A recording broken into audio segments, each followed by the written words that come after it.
Andrew Carter's life seemed like the picture of success. Raised in a close-knit, supportive family, he had always been a hard worker, excelling in school and later in business. His father, a self-made entrepreneur, taught him the value of discipline and integrity. Values Andrew carried into adulthood. A business degree from a reputable university, coupled with his natural acumen, positioned him for a promising career in the family's flourishing tire company. Andrew wasn't just ambitious. He was a man of principle, intent on creating a life filled with purpose and stability. Emily Davis had always been charming and ambitious, qualities that had initially drawn Andrew to her. She came from a modest background but had grand aspirations. Her determination to rise above her circumstances fueled her drive, both in her career and personal life. By the time she met Andrew at university, Emily had already mapped out her path to success with real estate as her chosen field. She and Andrew quickly became inseparable, their shared drive for achievement seemingly the perfect foundation for a life together. Their relationship blossomed, leading to a whirlwind romance that culminated in marriage. They bought their first home, a modest but comfortable house, within 2 years of graduating. Emily quickly established herself as a rising star in real estate, while Andrew managed the accounting department of his father's business. Together, they epitomized the power couple, blending their professional successes with an apparent devotion to one another. Over time, cracks began to appear in their seemingly perfect life. Emily's growing success in real estate introduced her to a high-paced, glamorous world that often pulled her away from Andrew. Her long work hours, coupled with late-night client meetings, began creating distance in their relationship. Despite Andrew's attempts to bridge the gap, their once solid bond began to erode, setting the stage for the turmoil to come. Andrew Carter reclined on the sofa, engrossed in his phone, when a call from his wife interrupted him. Emily's trembling voice instantly filled him with dread. Just hours earlier, a private investigator had revealed unsettling news. Emily and a man she had secretly been seeing were boarding a flight to Maui for a week-long getaway. The betrayal stung deeply, adding another layer of deceit to the mounting web of lies that had slowly unraveled their marriage. Emily couldn't shake the gnawing question of how he had overlooked the signs, even after years spent building a life together. He sighed, took a sip of his coffee, and leaned back in his chair, reflecting on the past decade. Andrew and Emily had met 13 years ago in college while studying business. They had quickly fallen in love, married, and built a life together. Andrew had joined his father's successful tire business, eventually taking over the accounting department, while Emily thrived in real estate. They had a nice home, new cars, and seemed to have it all, except for children. Emily had told him her fallopian tubes were tied, and when Andrew suggested adoption, she dismissed the idea. Over time, he accepted they would remain childless, but recently things had felt off. Emily began spending more time out with friends, going from occasional happy hours to multiple late nights a week. Andrew voiced his concerns, but Emily dismissed them, claiming work stress was to blame. One night, after a particularly late return, smelling of cigarette smoke, he confronted her. She insisted it was just drinks and dancing, but Andrew knew something wasn't right. She apologized, but the tension lingered. Over the next few months, their closeness faded. What had been regular connections now dwindled to once every 2 weeks.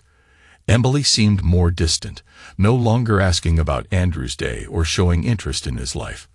Then, Andrew caught her in a lie. He had dropped by her office to surprise her for lunch, only to learn she had already left. That evening, she claimed she had been at the office all day. He didn't confront her, but the lie stung. It made him wonder how many other times she had deceived him.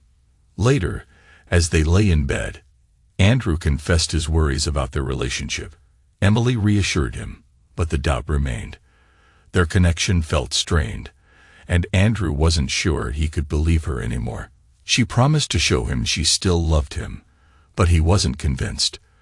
That night, they made love, and while Andrew felt a bit reassured, something still didn't feel right. Over the next month, things seemed better, but the distance returned. He kept wondering, what's happening to us? The truth began to surface when his old friend Samuel Parker called, asking to meet. "Sure, I'm up for a beer," Andrew said. "What's going on?" "It's hard to explain over the phone," Samuel replied urgently, "but it's important." Andrew agreed to meet Samuel at the bar. That evening, he was surprised to find Emily home early, as she usually stayed out later. At the bar, Samuel didn't waste any time. "I saw your wife today while I was jogging," he said, leaning in. Andrew looked up, intrigued. "Really?" "Yeah, I didn't know she was into holding hands and kissing clients." Andrew frowned. "What are you talking about?" Samuel's expression grew serious. "I wish I were joking. I saw Emily with some guy on River Road. They were kissing and all over each other." Andrew's heart dropped. "No way. Are you sure it was her?" Samuel asked, showing Andrew a photo. It was Emily. Andrew stared, stunned. "Can you send me that?" Samuel quickly sent the photo. "So what now?" Andrew was lost for words. "I don't know, man. This is way more than I expected." Samuel suggested a private investigator. "I can hook you up if you want." "Do it," Andrew replied. "I need answers." Afterward, Andrew returned home, where Emily was already in the kitchen. "You're home early," he said, kissing her, not complaining, just surprised. She kissed him back, smiling. "Where were you?" "Having a beer with Samuel," Andrew said. "Didn't think you'd be home yet. Everything okay with him?" she asked. "Not exactly," Andrew replied. "I found out my friend's wife is cheating." Emily's interest piqued. "Really?" "Yeah," Andrew said, trying to gauge her reaction. "I saw her kissing a guy today." Emily briefly flinched but quickly recovered. "Maybe he's mistaken." Andrew stared at her, unsure. "I'm just glad I don't have that problem." She relaxed. "I'd be devastated if that happened to me." Andrew, feeling uneasy, kissed her forehead. "I'm glad to hear that. I love you," Emily whispered, pulling him close. Andrew sensed the tension but chose not to confront her yet. He wasn't ready. "So, why are you home so early?" he asked, changing the subject. "The conference is this weekend," she replied brightly. "I thought I'd pack and spend time with you before I leave." "Where's the conference this year?" Andrew asked, feigning casual interest. "Atlantic City," she said, "at the Harborview Hotel. I've heard it's nice. 4 stars, right?" "Yeah," she smiled. "I'm really looking forward to it. But we do get some free time too." "When do you leave?" Andrew asked, trying to figure out their time together. "Friday, right after lunch," she said. "Did you win another award this year?" Andrew asked, knowing how successful she was. "I think so," she shrugged. "They haven't announced it, but I'm pretty sure." They kissed again, but Andrew's mind stayed on edge. Her behavior had been off lately, and he couldn't shake the suspicion that she was hiding something. "Why don't I walk you upstairs and congratulate you on another great year?" Andrew suggested, pushing his doubts aside for now. She smiled, taking his hand. "I was wondering when you'd offer," she teased. That evening, they were intimate, but Andrew couldn't shake his growing suspicions. Was she planning something while away this weekend? He wondered if the conference would be the turning point. "Hey, I got some time off coming up," Andrew said, trying to lighten the mood. "Why don't I come with you to Atlantic City? We could relax and maybe reconnect. Our 10th anniversary is coming up," he added, hoping to salvage something. "That sounds fun," Emily replied, "but I'll be busy with seminars and work afterward." Andrew felt disappointed, but hid it. "All right, maybe we can celebrate when you get back. I'll miss you," she smiled. The next morning, Andrew contacted Samuel for the private investigator's details. After setting up a meeting, he went to meet the investigator before lunch. "Good morning, Mr. Carter," greeted Jerry, the investigator. a middle-aged man with a weathered face. Andrew explained his concerns about Emily's Atlantic City trip. Atlantic City, huh? Jerry raised an eyebrow. You think she's meeting someone? I'm not sure, Andrew admitted. I've got some contacts there, Jerry said. We can keep an eye on her. If you want, we can even plant a camera in her hotel room. But that'll cost extra. I need to know the truth, Andrew replied calmly. Jerry handed him a voice-activated recorder, instructing him to place it under her car seat. When she drives off, turn it on. We'll handle the rest. Good, Andrew said, taking the recorder and a contact number. He paid with money he had saved for a vacation. Money now redirected for another purpose. Later, Emily finished packing and Andrew helped her with the bags. That's a lot of stuff for a weekend, he remarked, noticing the packed bags. Curious, he opened one and found a container of birth control pills. Only 10 left. Wait, didn't you say your tubes were tied? His mind raced. Then he found a mix of business clothes, tiny clubbing dresses, and delicate lingerie. One bikini was so revealing it had only ever been seen online. Andrew took photos with his phone. Later, he placed the recorder under her car seat and watched her drive away. This could be the last time we're together, he thought. At breakfast the next morning, Emily handed him her room number and promised to call each night. I love you, she said, kissing his cheek. I love you too, Andrew, he replied, his mind elsewhere. He gave her the room number and called Jerry. I'll get to work on it, Jerry assured him. Later, Emily called from the airport. I'll check in once I'm settled. Thanks, Andrew replied, his voice strained. I love you, she said, and he couldn't help but think, yeah, I miss you too, lying to my face. But he only said, I'll miss you too. When he looked up, his father stood in the doorway, concern in his eyes. You okay, son? His father asked. Andrew sighed. I don't know, Dad. His father nodded and led him to the study. Andrew explained everything he had uncovered. That doesn't sound like her at all, his father said, disbelief in his voice. I can't imagine Emily doing this. Neither can I, Andrew muttered. If you need anything, we're here for you, his father reassured him. Thanks, Dad, Andrew said, grateful for his support. Later that afternoon, Andrew left work early and headed to the airport to track down Emily's car. He found it parked in the short-term lot and retrieved the recorder. The car was exactly as he expected, clean and organized, just like Emily always kept it. On the drive home, his phone rang. Hey, baby, Emily's voice chirped. Just wanted to let you know I made it. I'm glad to hear it, Andrew said, his tone steady. I'm getting settled in. I'll call you tonight. Love you. I love you too, he replied, though his heart wasn't in it. When he got home, he plugged in the audio recorder, hoping for silence.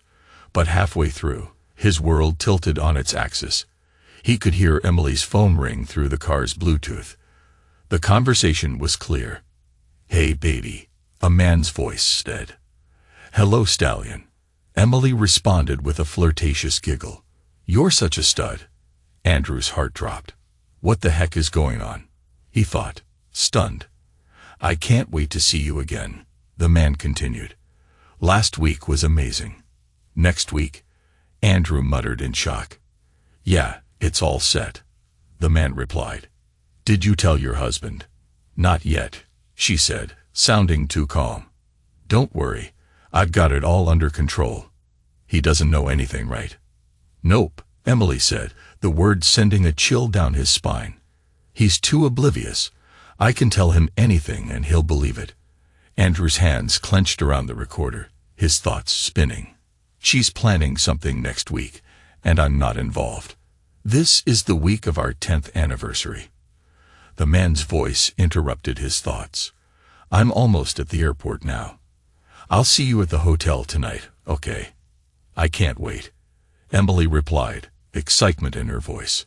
Andrew sat motionless, staring at the recorder in disbelief. He played it again, hoping it was a mistake. But no, it was as clear as day. She was having an affair, and it wasn't a one-time thing.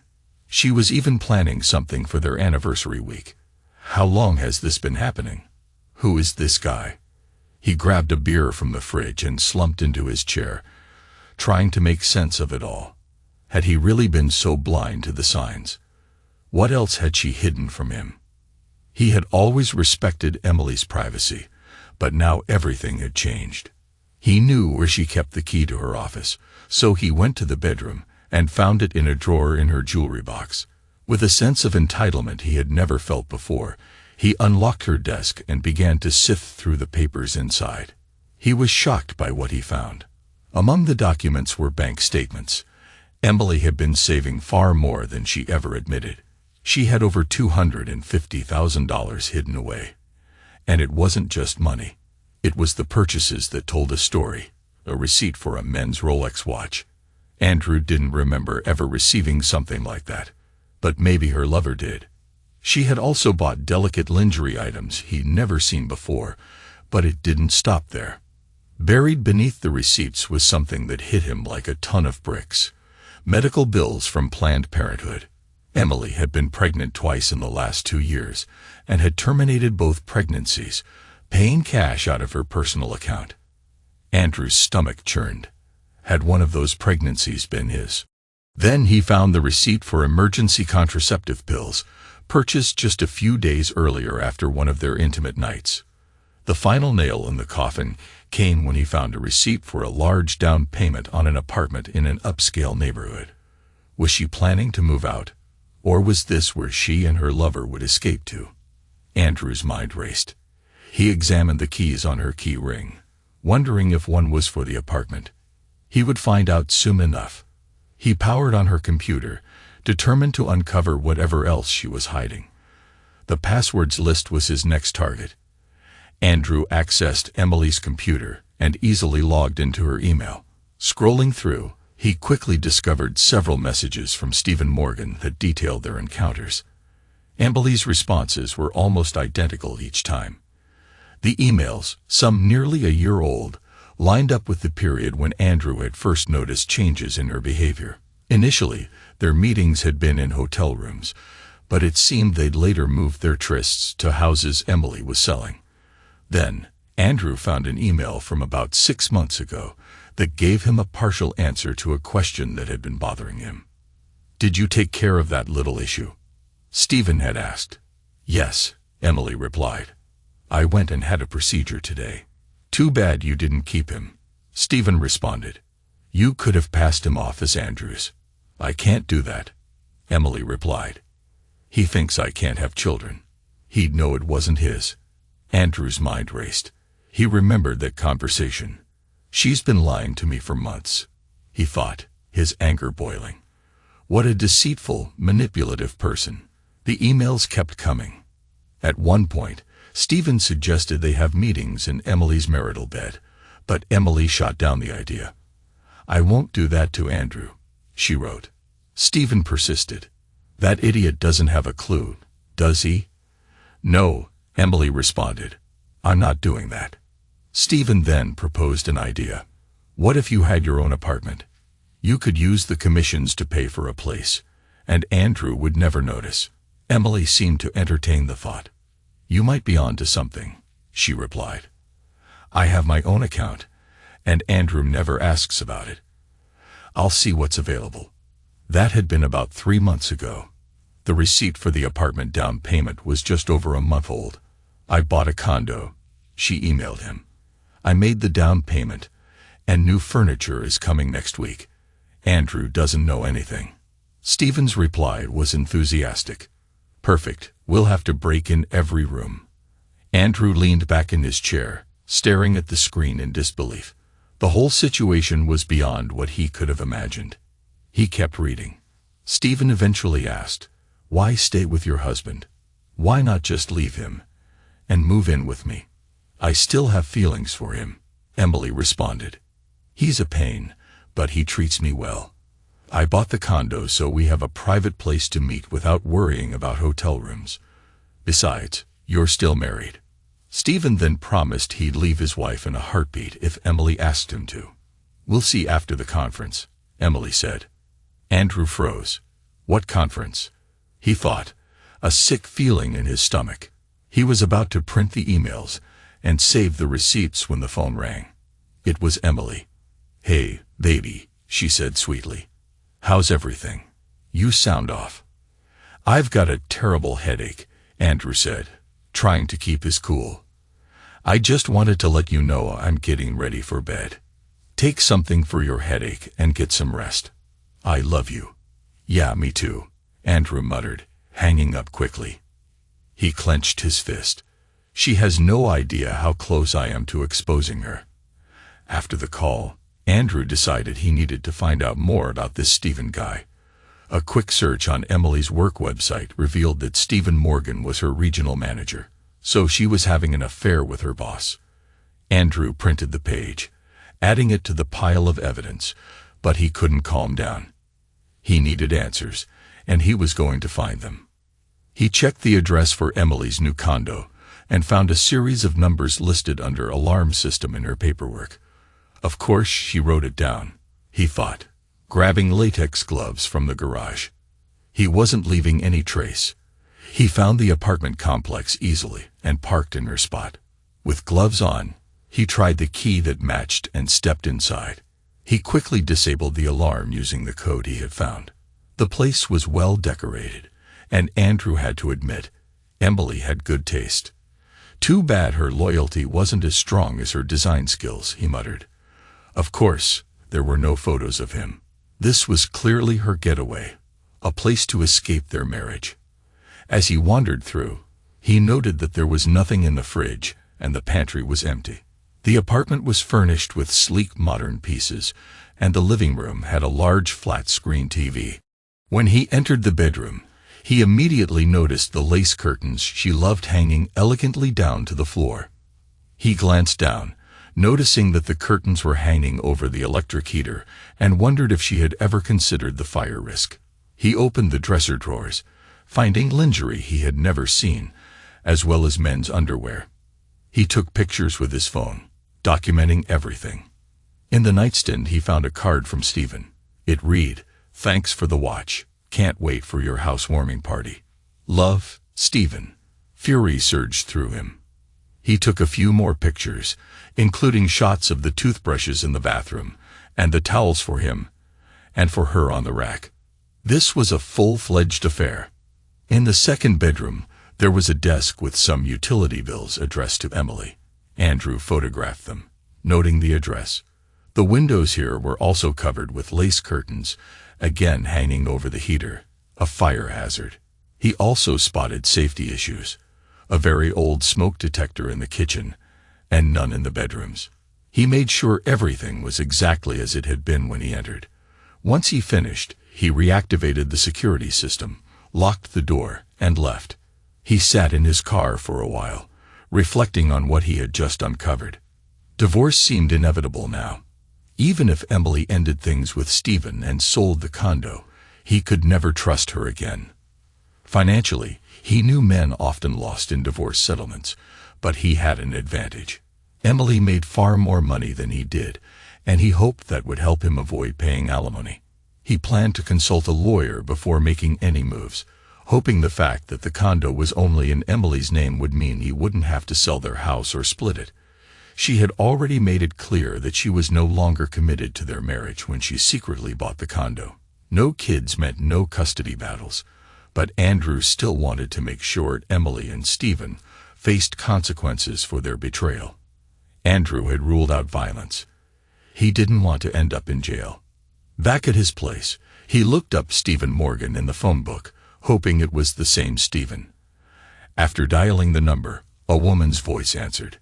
"Global Realty Residence," she said. "Is this Mrs. Morgan?" Andrew asked. "Yes, it is." "Who am I speaking with?" He pressed. "My name is Andrew Carter," he said. "Your husband is the regional manager at Global Realty." "Yes, he is," she answered. "But he's at a conference this weekend and will be visiting other offices next week. You'll need to contact the regional office and leave a message there." "Actually, Mrs. Morgan, I'm hoping to speak with you," Andrew said. "Oh," she responded, sounding surprised. "Yes, Mom," Andrew continued. "I'm afraid I have some bad news. My wife is having an affair with your husband." "Are you sure about that?" she asked, clearly taken aback. "I'm certain," Andrew said, "and I can prove it." "Do you have solid evidence?" she inquired. "I can even show you where they meet if you'd like," Andrew offered. He could hear her sigh on the other end. "Would tomorrow work?" she asked after a pause. "Sure," Andrew replied. "What time is good for you?" "Let's say 1 p.m., she suggested. Andrew gave her the address to Emily's apartment and offered clear directions. "I'll see you then," he said, ending the call with a sense of satisfaction. Once the conversation was over, he sat at his desk and made a to-do list. The first item was clear: change the locks. He planned to get that done before meeting Stephen's wife. Though he briefly considered getting drunk, he quickly pushed the thought aside.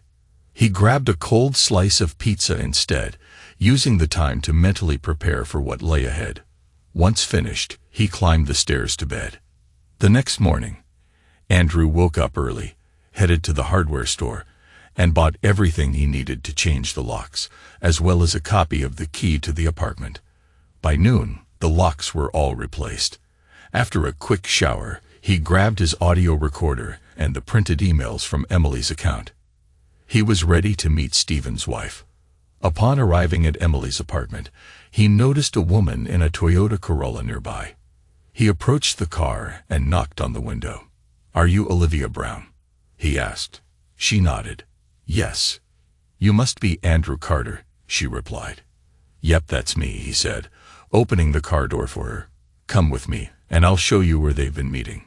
"Just put these on first," Andrew added, handing her a pair of latex gloves.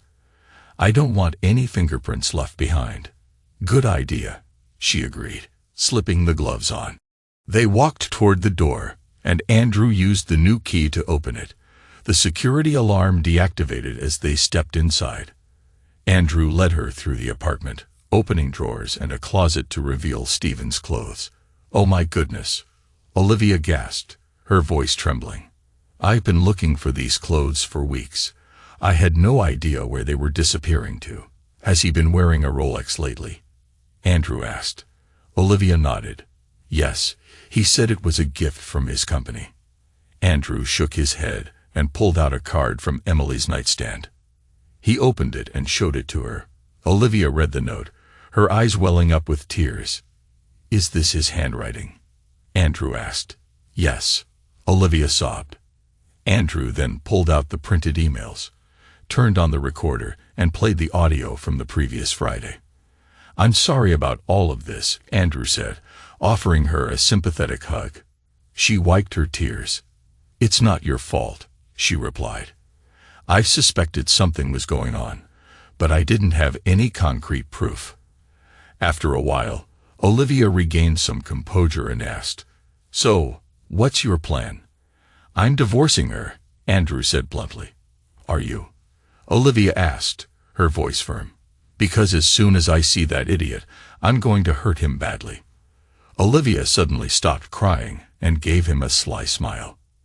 "I've got an idea." "What is it?" Andrew asked, intrigued.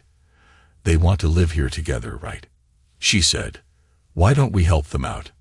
Andrew frowned, unsure. "What do you mean?" "I mean, why don't we pack up their things and move them into here?" she suggested, her tone filled with mischief. Andrew thought for a moment, and then grinned. "I like that idea, but we better hurry. They'll be back in a day or two. Actually, Stephen said he'd be gone for a week after the conference. I'm willing to bet Emily will find an excuse to leave too." Suddenly, Andrew remembered the recorded conversation. Emily had asked him if he had everything ready for next week, but she hadn't specified what they had planned. "Crap," he muttered, realizing she was probably right. "I guess you're right. Still, I want her stuff out of my house as soon as possible." "I'm with you," Olivia said. "Let's meet back here in 3 hours." "Sounds good," Andrew replied. I'll throw her things in trash bags. I'll be back in 3. See you then, Olivia said, getting up. As Andrew watched her leave, he couldn't help but notice her appearance. She was shorter than Emily, with a slender frame and a cute smile. He couldn't understand how Stephen had cheated on this woman. They drove to their respective homes, then returned 3 hours later, their cars loaded with bags of Emily and Stephen's belongings. They tossed the bags into the second bedroom, not bothering to care about anything breaking in the process. I didn't bother with Stephen's stuff, Olivia said nonchalantly. Me neither, Andrew laughed. They shared a high five, and then Andrew looked at her with a grin. I don't know about you, but I'm starving. Same here, she replied. I could really go for a big juicy burger. A big hearty cheeseburger sounds perfect, Andrew said. I know just the place, she said. Let me treat you. Leave it to me, Andrew replied. They drove toward the bar that Andrew and Samuel often visited. Once parked, Olivia looked up at the building. A bar? She asked, skeptical. Trust me, Andrew said. They make the best burgers around. You'll love it. All right, Olivia said, still unsure. Just don't go pouring me drinks and taking advantage of me. Andrew laughed. As tempting as it sounds, I wouldn't do that to you. Darn, she said, laughing too. They entered the bar and ordered beers, burgers, and fries. As they ate, they exchanged stories about their failed marriages. Olivia's story was strikingly similar to his. She had met Stephen in college, and they married soon after. But while she wanted children, he didn't. Stephen had started working at Global Realty, and Olivia had taken a job in accounts receivable at a home remodeling company. Are you a CPA? Andrew asked. She shook her head. No, I never got that far, but it's something I hope to do eventually. Andrew shared a bit about his own work. We're always looking for good people. If you send me your resume, maybe we can help each other out. I can do that, Mr. Carter, she replied, taking a bite of her burger. Just then, Andrew's phone rang. He saw it was Emily calling and answered in a neutral tone. Hello, he said. Hey, baby. Emily's voice slurred. She had clearly been drinking. What are you up to? Just at the bar having a burger, Andrew answered. Really? What's wrong with you? She asked. Guess what? I got the Best Salesman Award. I'm happy for you, he replied, keeping his tone flat. They want me to stay in Atlantic City next week to work with the agents, she continued. Andrew immediately knew she was lying. Isn't that great? They're even talking about promoting me to manager soon, she added. Andrew thought, of course, on her back. That's great, he said. What about our anniversary? It's coming up this Wednesday, she asked. I know, Andrew said, but I understand. Maybe we can celebrate next weekend. Don't worry about it, he added. I know how important your work is. I wouldn't want you to miss anything big. What's that supposed to mean? She asked. Nothing, he said, trying to keep it together. It's just that 10 years of marriage doesn't come around every day. But I understand how much your job means to you. Don't worry about it. Yes, my work is important, Emily said. But I thought you'd be happy for me. I'm very happy, Andrew said. Go work with your agents. Don't worry about me. I love you, she said. Yeah, me too, he replied coldly. Bye, she added before ending the call. Andrew looked over at Olivia. So that's that. Olivia shook her head.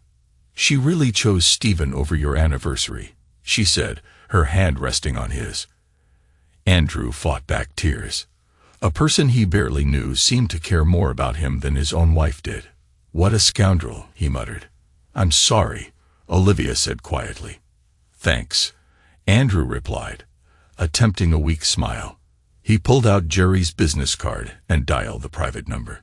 Jerry, he said when the older man answered. It's Andrew Carter. I just talked to Emily. She says she'll be in Atlantic City for another week. And you don't believe her? Jerry asked. Not for a second, Andrew replied. I was just working on your report. I'll have my team watch them and see what they're up to. We'll move forward with it, Jerry said. I've also got something else for you. Your wife and her lover spent the night together. We've got video footage of it. I'll send it over if you want, and it'll be in the full report. Sounds good, Jerry, Andrew said. Thanks. He ended the call and turned to Olivia. Well, tomorrow we'll find out what's really going on, he said. They spent the night together. My private investigator is going to send me the footage. Would you like to watch it with me? Olivia hesitated. Not really, she said, but I feel like I should. Andrew nodded. Let's head to my place then. After paying for their meal, they left the bar and drove to Andrew's house. By the time they settled into his office, the video had arrived in his email. Would you like something to drink before we watch this? Andrew asked. Sure, Olivia said. Coca-Cola, if you have it. I'll grab one for you, he replied, heading to the kitchen. He returned with 2 cold sodas, handing one to her. He started the video, and they both watched in silence as Emily and Stephen engaged in various intimate acts. Both Andrew and Olivia struggled to hold back tears as they saw their spouses enjoying each other's company. What followed was even worse. The pillow talk. So what do you think our spouses are doing now? Emily asked in the recording. If I know Olivia, she's probably watching some boring movie or reading one of her trivial books, Stephen said. Yeah, I get what you mean, Emily agreed. I bet Andrew's sitting there with his tedious spreadsheets or staring at stock reports, Stephen continued. You'd think he was trying to save the world or something. Heck, his dad's company sells tires. For goodness sake. What's so important about that? So what are you going to say to that fool after the awards banquet tomorrow? Stephen asked. I'll just tell him I have to stay in Atlantic City for a week to cover for the local reps. He'll believe it, Emily said. He'd believe anything I tell him. I could say the moon is made of green cheese, and he'd go along with it. And by the time he figures it out, we'll be on a beach in Maui. Stephen said, grinning. I can't wait to see you in that new swimsuit you bought. Olivia's face contorted with rage. Maui. I'm going to hurt him badly, she screamed. She turned to Andrew. Sorry for calling your wife promiscuous. You don't have to apologize, Andrew said coldly. I would have called her the same thing. They continued watching, and Stephen's voice came through again. What about your anniversary? Are you just going to blow it off? Maui's way more interesting than a night at a steakhouse, Emily said. I'll make it up to him later. You're so cold, you know that, Emily shrugged. It's just our 10th anniversary. There'll be others. I don't care about that, she added. I need you now. With that, they began again, and Andrew shut the video off. I've seen enough, Andrew said. Olivia nodded, her eyes brimming with tears. More than enough, she whispered. I'm meeting with a divorce lawyer on Monday, Andrew said. Do you want to come with me? Do you mind? Olivia asked quietly. Not at all, Andrew replied. Olivia broke down, sobbing uncontrollably. Andrew put his arm around her and let her cry on his shoulder, fighting his own emotions. He wanted to cry too, but he held back, comforting her the best he could. Do you mind if I stay here tonight? Olivia asked. No, of course not. Stay as long as you need. Thank you, she said, her voice breaking. I can't believe I spent all those years with him. I fell for all his lies. I know exactly how you feel, Andrew replied. He led her upstairs to the master bedroom and found an old t-shirt for her to wear to bed. Olivia took it and went into the bathroom to change. While she was gone, Andrew changed into his pajamas, then climbed into bed. Olivia emerged from the bathroom wearing the long t-shirt, and Andrew almost gasped when he saw her. He had always thought Emily had nice legs, but Olivia's were the thinnest, most graceful legs he had ever seen. She smiled as she slid under the covers. Something wrong? She asked. Never seen a woman's legs before. None as perfect as yours, Andrew replied. Flattery will get you everywhere, mister, she teased, her voice light. He pulled her close, wrapping his arm around her and inhaling the soft scent of her hair. You're the only woman I've been in bed with for over 10 years, besides my wife, he said, his voice almost a whisper. And you're the only man I've been with, besides my husband, she replied, just as softly. They locked eyes, and for a moment, it felt like time had stopped. They drifted to sleep in each other's arms, waking up the next morning tangled together. Good morning, sleepyhead, Olivia said, her voice still drowsy. Andrew stirred and started to get out of bed to use the bathroom, but she added, You don't have to get up on my account. Good morning, beautiful, he replied, smiling. I'll be right back. After a quick trip to the bathroom, which was harder than usual due to the state of his body, he returned to the kitchen. Olivia had already cleaned up and was busy cooking scrambled eggs and bacon. Andrew checked the clock. It was 8:30 a.m. He watched her move around in his oversized t-shirt and felt a pang of nostalgia for the mornings when Emily used to make him breakfast. Damn, that smells amazing, he said, his stomach rumbling. Hope you don't mind me making myself at home in your kitchen, she said, glancing over her shoulder at him. Not at all, Andrew replied, feeling strangely comforted. I can't remember the last time someone made me breakfast. Emily never cooked for you, she asked, looking at him with a hint of curiosity. She did at first, he said. But after a while, she stopped, said it took too much time, and she had to clean up for her clients. Which, Olivia muttered, the words slipping out before she could stop herself. I agree, Andrew said dryly. Olivia plated a generous portion of bacon and eggs and set it in front of Andrew. He dove into the meal like he hadn't eaten in days. Damn, that was good. You cook like this every morning? He asked, looking up at her. Whenever I can, Olivia replied with a grin. Just then, Andrew's phone buzzed, breaking their quiet moment. He glanced at the screen and saw Jerry's name flashing. He picked it up. Good morning, Jerry, Andrew answered. Working on a Sunday, huh?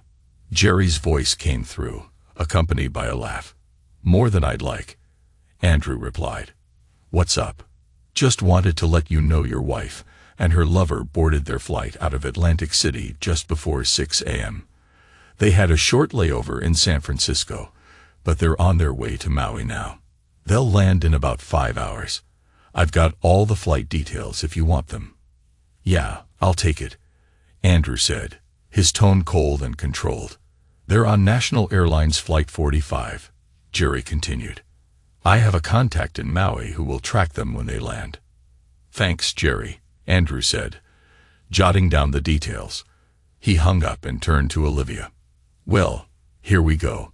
They're on their way to Maui, he said, his voice flat. Meanwhile, Emily was sitting back in her seat on the plane, staring out the window as the landscape below changed. The plane was cruising over the Pacific Ocean. This is it, she thought, a mix of excitement and guilt stirring inside her. She glanced over at Stephen, who was already asleep beside her. For a moment, her mind wandered back to her marriage with Andrew. She had been married for 10 years, and as she closed her eyes, the weight of what she was doing hit her hard. She thought about all the lies, the secrecy, and the betrayal of a man who had trusted her completely. The guilt overwhelmed her for a moment, but then she pushed it aside. This is for me, she reasoned. It has to be. Eventually no one will know and everything will go back to normal. Andrew won't find out. We'll keep going just like before, and someday we'll retire together. Her first lie had been telling Andrew she couldn't have children. The truth was, she didn't want them. The thought of motherhood wasn't appealing to her at all, so she made up a story about medical issues. Andrew believed her. And eventually, they both agreed not to have kids. She had complications with birth control, tried different methods, but in the end, she ended up pregnant twice. The first time she had an abortion. She paid for it with her own money, quietly and discreetly. Andrew was none the wiser. The second time she got pregnant by Stephen. Again, she had an abortion, and again she paid for it herself. She hoped Andrew would never find out about either of them. As for the affairs, she had been faithful for the first 7 years of her marriage. But one day, everything changed. She met a charming, wealthy client, and before she knew it, they were in bed together. It wasn't something she did often, just a handful of times over the next year and a half. But it felt exciting, and she didn't feel bad about it. She justified it by thinking, if others can do it and get away with it, why can't I? Andrew didn't need to know. She still loved him, and what he didn't know wouldn't hurt him. Then there was Stephen.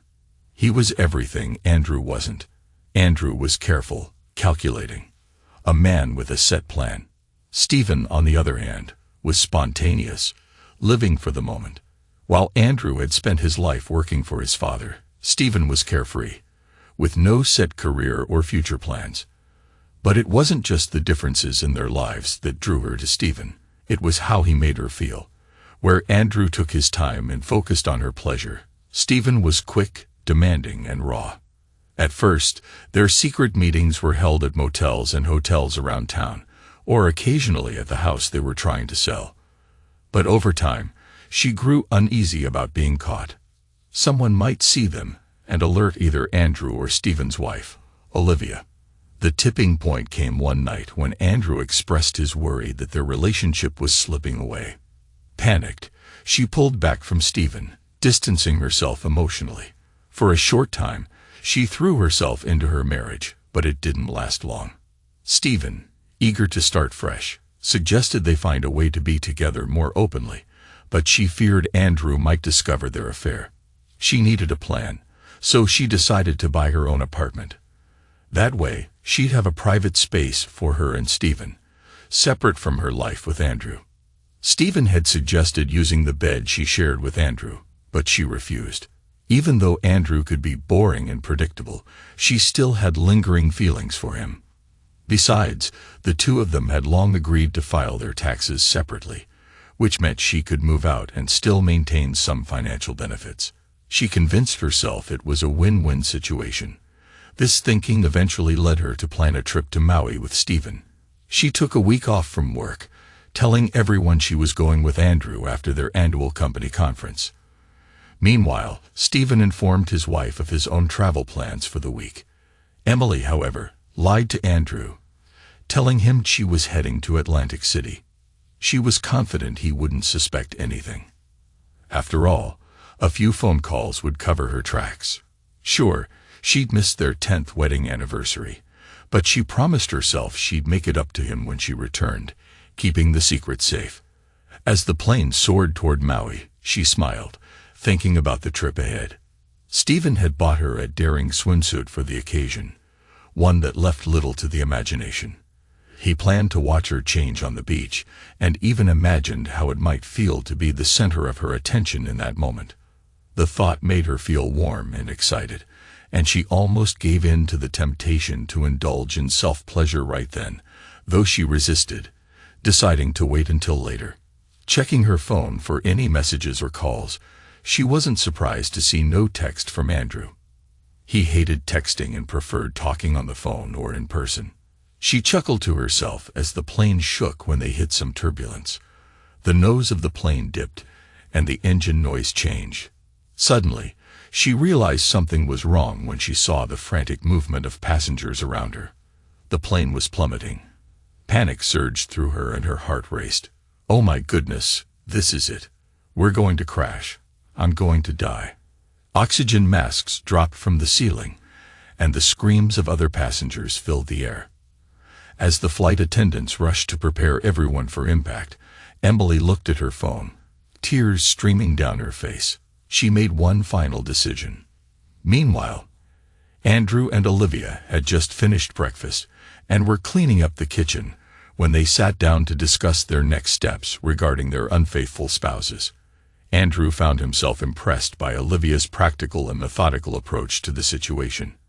At that moment, he felt closer to her than he had to Emily in months. Just as he returned with a fresh cup of coffee, his phone buzzed with an incoming call. It was Emily. "Hello," he answered, putting it on speaker. "Andrew, are you?" Emily's voice came through, strained and filled with background noise.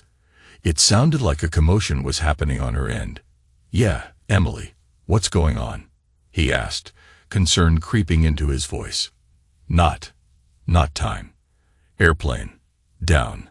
Her words were abruptly cut off by static and shouting. Before Andrew could process what was happening, the line went dead. He stared at the phone in shock, then tried calling her back. The call went straight to voicemail. "Try Stephen," he told Olivia, who immediately grabbed her phone and called him. She came back a moment later, shaking her head. "Straight to voicemail," she said. Andrew rushed to his home office, where he searched for the airline's number. After a few attempts, he finally reached someone who confirmed that they were investigating reports of a plane going down. He provided the details of both Emily's and Stephen's flights, leaving his contact information and asking to be notified when more details emerge. He also passed on Olivia's information. He quickly checked online, but there was no breaking news yet. They walked back to the living room, where Andrew flipped through TV channels, but there was nothing yet. His phone buzzed again, and he was soon greeted by a news report about a national airlines flight to Maui crashing into the Pacific Ocean. There were no specifics, just confirmation of the tragedy. Olivia gasped, her hand flying to her mouth. "Oh my goodness," she whispered, eyes wide with shock. Andrew held her tightly, hoping against hope that Emily had somehow survived. Despite everything she had done, he didn't want her to die. An hour later, Andrew's phone rang again, interrupting their silent vigil. He turned off the TV and answered. "Mr. Carter?" A woman's voice asked. "That's me," he said. "I'm calling to confirm that your wife's flight has crashed," she said, her tone somber. "I don't have any further details right now, but we'll get back to you as soon as we have more information." "Thank you," Andrew replied, his voice thick. He ended the call and hugged Olivia again, tears welling in his eyes. Just later, Olivia's phone rang, and she received the same confirmation. Soon after, his father called. Andrew wasn't surprised. His parents often reached out when a big news story broke. "Hey, Andrew," his father said. "Hey, Dad," Andrew replied. "How are you doing? I just got back from church. Did you see the news about the plane crash?" "Yeah, I saw it," Andrew said. "It's terrible. By the way, how's Emily doing? Isn't she on her way back from Atlantic City?" His father asked. The news sank in hard. "She's not doing so well right now, Dad. She was on that plane that crashed." "What?" his father gasped. "What was she doing in Maui without you?" "She was with her boyfriend," Andrew said, his voice breaking. "I'm so sorry to hear that, son," his father said, his voice filled with sympathy. "Listen, take some time off and deal with all of this. I'll talk to Mike and let him know. If you need anything, just give me a call." "Thanks, Dad," Andrew said softly, his mind reeling. Andrew ended the call, his emotions swirling. He felt sadness knowing that Emily was likely gone. At the same time, anger burned within him, not just at her for the affair, but also at himself for not standing up to her. Oddly, he wasn't upset by the fact that her passing meant there would be no divorce, but the realization hit him quickly. He would have to handle all of Emily's final expenses, including the apartment. Damn it, he thought. He turned to Olivia, wondering how she would react to everything. What would you do next? A sudden idea popped into his mind, and he walked over to her. "Olivia, how about you sell your place and move in here with me?" She looked up, her eyes red from tears. "Are you serious?" she asked. "Yeah, Andrew," he replied. "I've got an extra room upstairs, and you're going to have a lot to manage over the next few months. Maybe we can help each other through it." She paused, thinking it over. "Why not?" she said finally. "But there's one condition." "What's that?" he asked, puzzled. "You let me be intimate with you," she said softly. Andrew blinked in surprise. Everything was moving so quickly, and he wasn't sure if this was the right choice. but then he pushed the doubt aside. "Are you sure?" he asked. "It's been years since I felt truly comfortable with my husband," she admitted. "But last night, for the first time in a long time, I felt satisfied." "Is that okay with you?" "It's more than okay," Andrew said, feeling an unexpected rush of relief. "Great," she said. "I'll go back to the house, grab my things, and be back tonight." "I'll be here," he replied. Once she left, Andrew made a call to Lucy, the office manager where Emily worked. "Hello," Lucy answered. "Hi, Lucy, it's Andrew Carter." "Oh, hi, Andrew," she replied. "How was Maui?" Andrew hesitated, his throat tight. "I don't know. I heard it's nice there." Lucy was confused. "I thought you two were going after the company meeting." "No, Andrew," he corrected. "Emily went to Maui, but not with me. She went with Stephen." "What?" Lucy exclaimed, clearly stunned. "Yeah," Andrew said, "but neither of them made it. The plane they were on went down in the Pacific today." "Oh my goodness," Lucy whispered. "Do you know if there are any survivors?" "I don't think there are any survivors," Andrew said flatly. "I'm so sorry," Lucy said, her voice filled with sympathy. "I'll take care of the insurance paperwork. The company carries life insurance on all employees, so I'll need some information from the airline. Can you get that for me?" "Yeah, I'll get what I can," Andrew said, "if it's available elsewhere. But I have to ask, did you know about Emily and Stephen?" Lucy sighed. "I had a feeling something was going on. There were rumors, but we don't really discuss that kind of thing." "I see," Andrew muttered. "That's all I needed to know. I'll be in touch. Thanks for letting me know, Lucy, and once again, I'm sorry for your loss," Lucy said before ending the call. Later that evening, while Andrew and Olivia were watching TV, a breaking news report flashed on the screen. It showed footage of the plane's final moments captured by a nearby cargo plane. The video showed the doomed flight spiraling out of control, plummeting nose first before disintegrating on impact with the ocean. The crew of the cargo plane had turned around to search for survivors, but found none. Although they did recover bodies and a large amount of luggage, including Emily and Stephen's belongings, neither of their bodies were found. In the months that followed, life for Andrew and Olivia was a blur of activity. Olivia moved in with him and sold her house.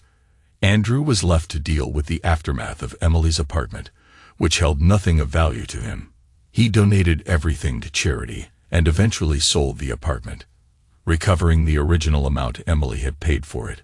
Both Andrew and Olivia received $500,000 insurance payouts from Global Realty for the loss of their spouses. Olivia quickly settled in, and they began to remove every trace of Emily from Andrew's life. Photos were tossed, knickknacks were packed away, and all the furniture was replaced, especially the bed. Family members took what they wanted, and the rest, along with the cars, was either sold, donated, or scrapped. Then came the long process of sorting through Emily's bank accounts. After months of paperwork, Andrew finally received a check for about $250,000. Meanwhile, lawyers began circling, hoping to cash in on the accident. An investigation later revealed that the flight crew had misinterpreted warning signals and made critical errors. The plane had been descending at a terrifying rate -12,000 feet per minute before it crashed into the ocean at around 135 miles per hour. The whole descent lasted just over 3 minutes. Andrew couldn't help but imagine how miserable those last moments must have been for Emily, especially as she realized the enormity of the situation. In his mind, it was too little, too late. Fortunately, the airline settled with the families, providing each passenger's relatives with over $175,000. Andrew and Olivia ended up with more than $1.6 million. After taxes and other deductions, they still had a sizable fortune. With no bodies recovered, no funeral was held for Emily or Stephen. Andrew and Olivia, however, hosted small memorials for their families. Neither of them shed a tear for their late spouses. 3 months later, Olivia left her job and moved in with Andrew permanently. By this point, their bond had deepened into a passionate relationship. One evening, while they were out for dinner at an Oklahoma roadhouse, Andrew took a deep breath, got down on one knee, and proposed. Olivia gasped in joy, and the surrounding diners cheered. "It's about time you made an honest partner of me," she whispered. Andrew grinned. "Why?" "Because you're going to be a daddy," she replied. Overcome with emotion, he kissed her passionately. "I love you so much," he murmured. "I love you more," she answered. "Just one favor." "What's that?" he asked, still smiling. "Please don't ask me to fly anywhere," she said with a laugh. Andrew chuckled, pulling her close. "Don't worry, honey. I'm done with flying for a while."